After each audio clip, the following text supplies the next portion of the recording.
Hello and welcome to the channel again. Thank you for subscribing. And today I'm going to do some psychic predictions about the Donald Trump impeachment proceedings.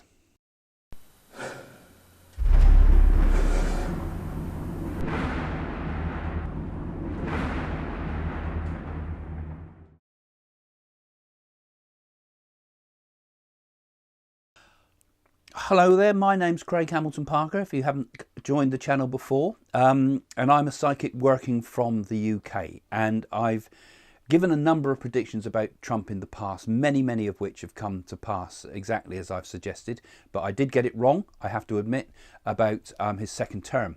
Nonetheless, I'm going to make some predictions about what I feel will happen with this upcoming impeachment. And all of us psychics, we don't get it 100% right all the time. We are fallible people, and I always say that.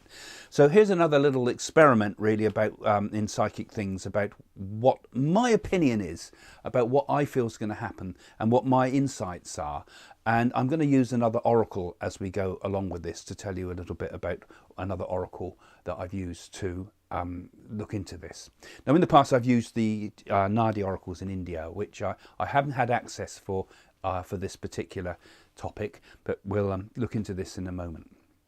So my thoughts about this first of all. What is really going on? You know, this is the problem that is behind all this, because the more you cover things up, the more you try to switch someone off from the media, the worse it gets.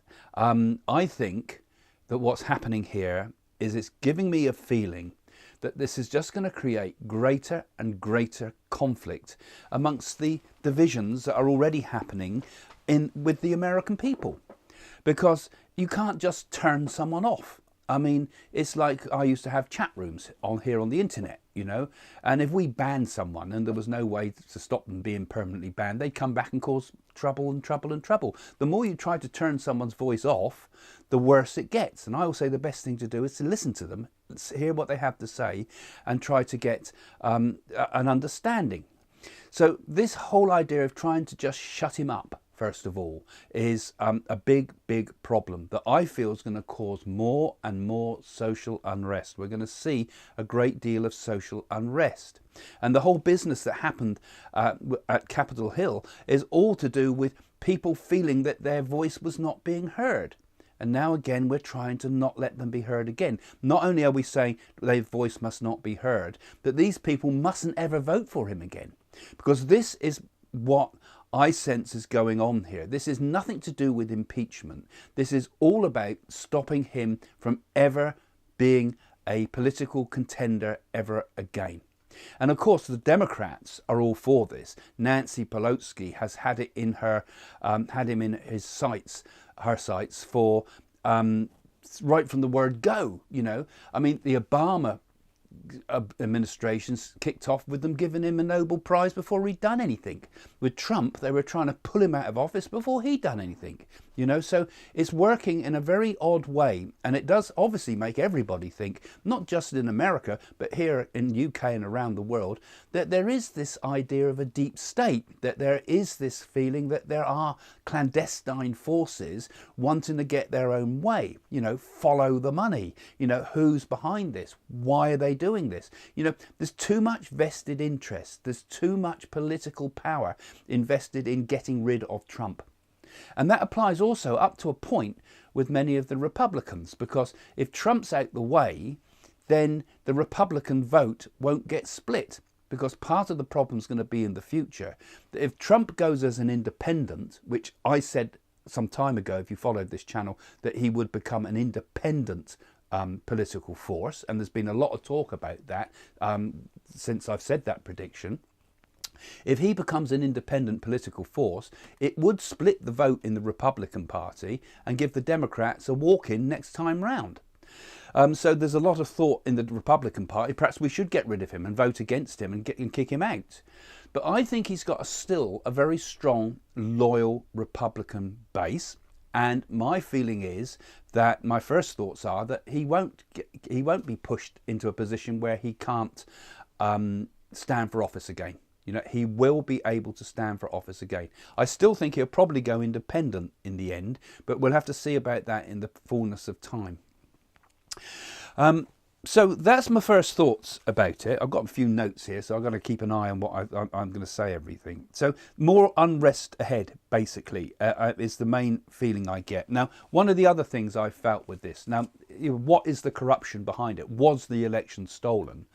In a way, the only answer I can give to that is yes and no, because my strongest feeling is that the election was really stolen because of the postal votes, and that's where they've got to look in order to find the any signs of wrongdoing, and also the way the postal votes were collected. Because it's very easy. If you imagine if there was like, if you could vote on Facebook, people vote kind of on a whim. They'll click a button on Facebook. You know, you can put up a thing about, you know, puppies are being abused in Uruguay or something crazy, you know. Everybody will click it, join the petition, everybody will join the petition. They never thought about it. It's almost like impulsive. And my thoughts are that a lot of the people were using this idea of getting people to impulsively vote and give a postal vote when they hadn't really thought things through. My thought is, if a person's not prepared to walk to a polling booth, they shouldn't have a vote at all, unless they've got disabled or some reason they really can't get there. You know, that's what the postal votes are for. So the postal votes were misused, and I think this is going to come up as time goes ahead. This is where the big question marks are going to be brought up. So basically I'm saying I think he will get his time in court. Even now, after they've been rejected time and time again as saying it's a false allegation, I still feel he won't give up on this, and we will get something seen about misuse of postal votes. However, let's look at the upcoming position that's happening this week. I obviously want to give I've already said that I feel he will get through this, that he will not be ultimately stopped from going to power. And there's lots of reasons of why that will happen, but I'm just giving first of all my insight. But I thought, well, I'm going to use an oracle this time. I'm going to use the Ching, right? And some of you might have heard of the Ching. And I quite often don't like people using tarot cards and things normally to do predictions about the future. You do have to use your own insights. But I thought, well, let's see if the Ching gives a similar feeling to what I'm getting. Does it give us some insight into the future? Now, if you've not heard of the I Ching, it's a Chinese. I use it a lot for my readings as a tool. It's not I don't just read the I Ching to people. I have to interpret it, and that's where the essence comes in. You have to have years of experience to really properly understand and interpret what's happening with it. But the I Ching gives us the idea of, I call it the spiritual weather, the energy ahead, the conditions ahead, and we can cast it on someone's behalf. So I cast the I Ching and asked about what will happen to Donald Trump in the coming weeks. What will happen to him with this upcoming impeachment hearing and the rest of it, and the attempts to do all the other things I've spoken about there. So I've got the copy. I've got a very battered copy of the I Ching. It's fallen to bits, actually, where I've been using it since I bought this when I was literally a teenager, 14 or 15 years old. And I've been using it regularly for many years and researched it deeply, actually.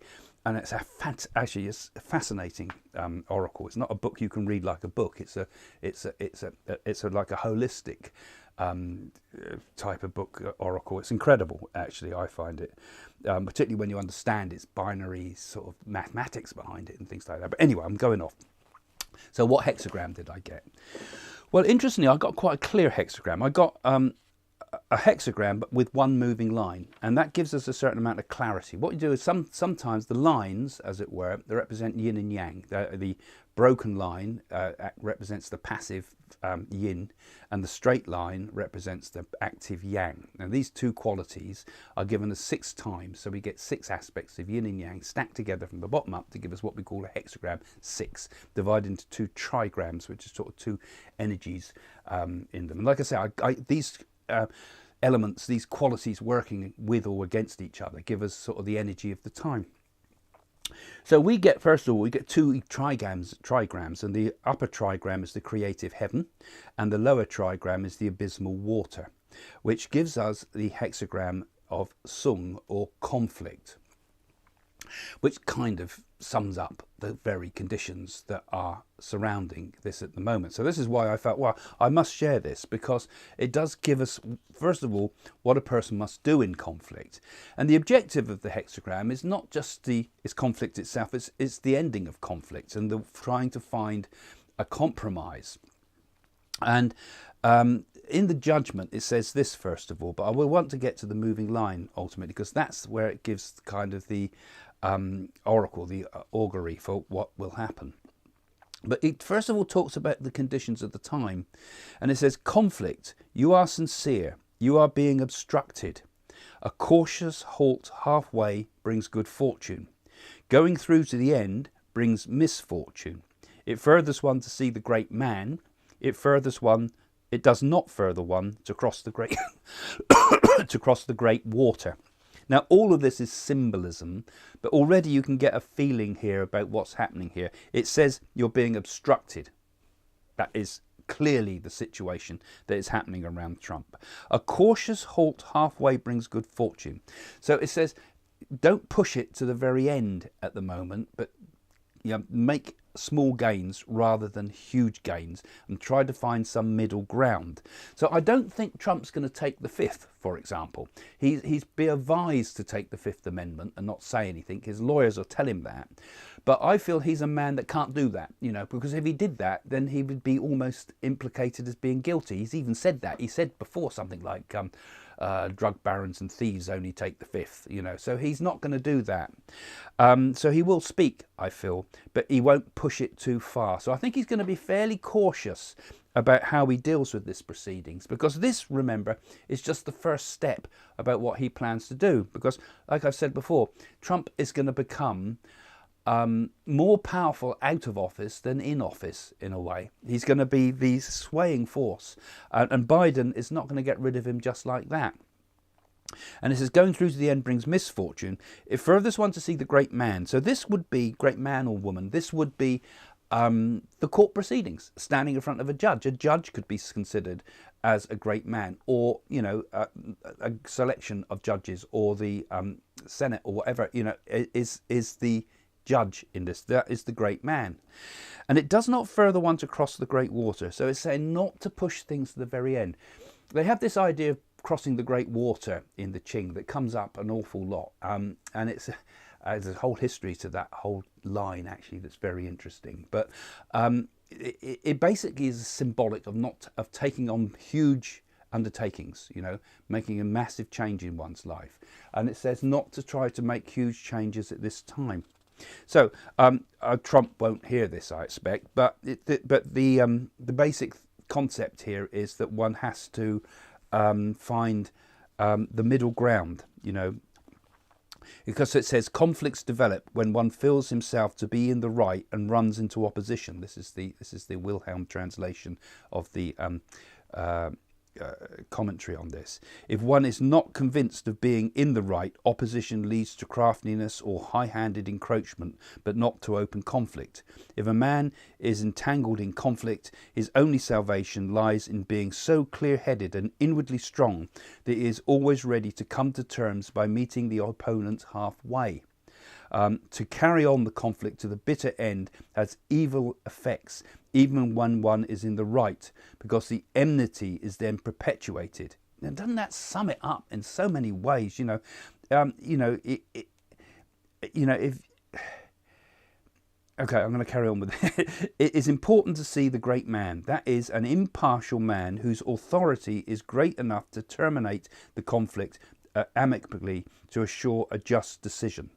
In times of strife, crossing the great water is to be avoided. That is, dangerous enterprises are not to be begun, because in order to be successful, they require concerted unity of forces. Conflict within weakens the power to conquer the danger without. So I'm going to leave it there on that, on the main Ching. So it's basically saying to us that you can overcome. It's talking about evil effects, though, isn't it? You know, fighting evil to the bitter end, even when one is in the right, becomes an enmity is perpetuated. This is the problem. The enmity could be perpetuated, and hopefully this will help to resolve some of the conflict that's out there, you know, to take some of the pressure off.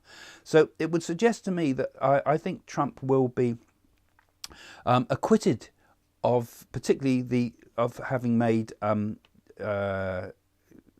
you know, how would you call it? I don't know what you call it, but causing revolution or whatever, or the storming of the White House. It looks as if a fair judgment is going to be made here, that he's not guilty of that.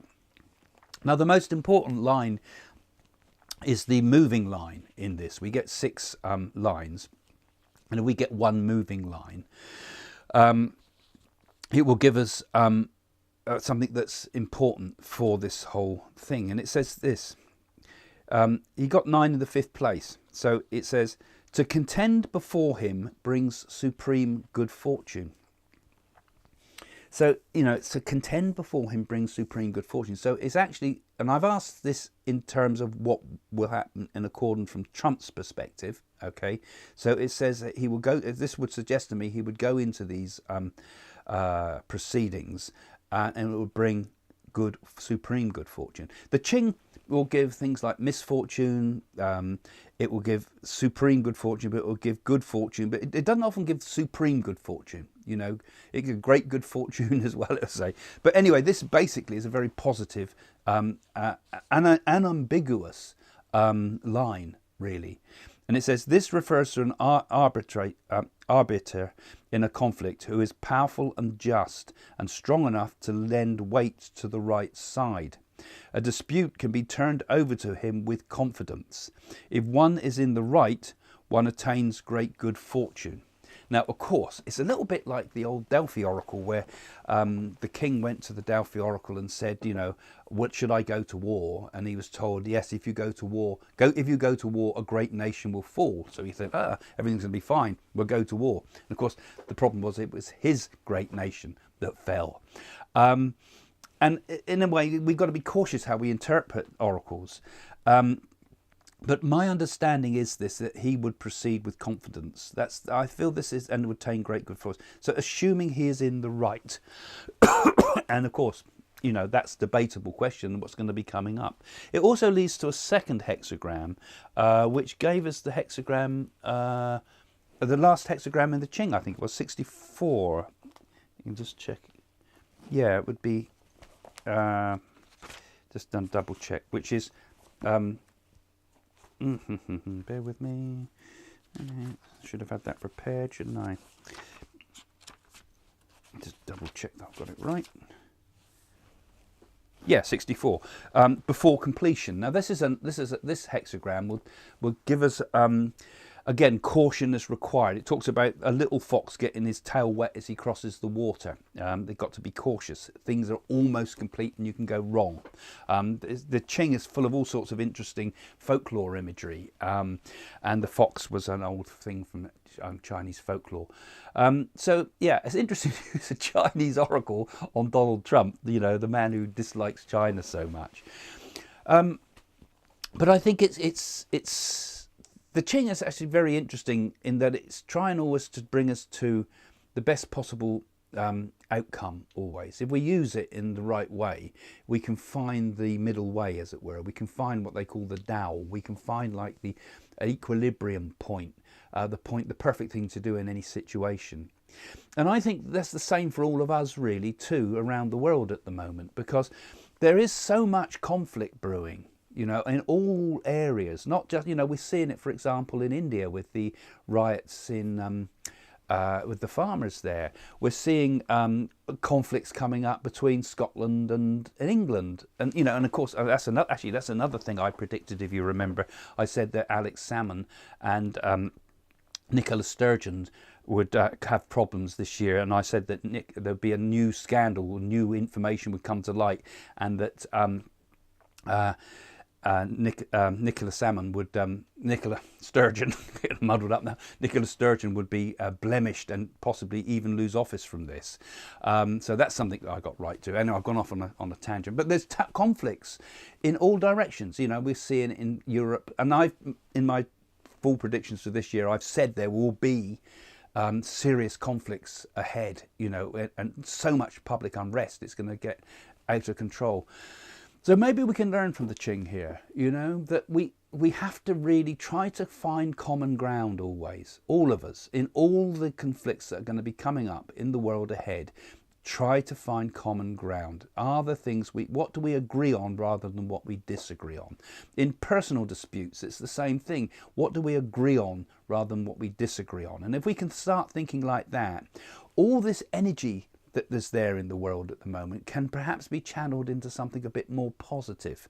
It's because this coronavirus has caused such havoc around the world and will continue to cause havoc for some time hence. I don't think we'll be out of it until September time. I had some interesting dreams last night about the ending of the coronavirus in September, but that's another one perhaps for another time. But the important thing is that we try to there's going to be such a release of energy soon, such a release of frustrated energy.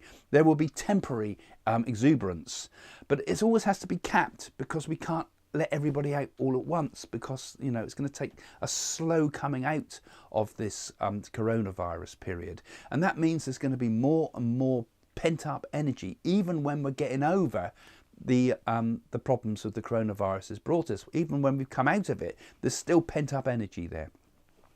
So it's very important that we learn to look for the common ground, that we look for unity in diversity, that we look for those things that bind us together rather than those things that tear us apart.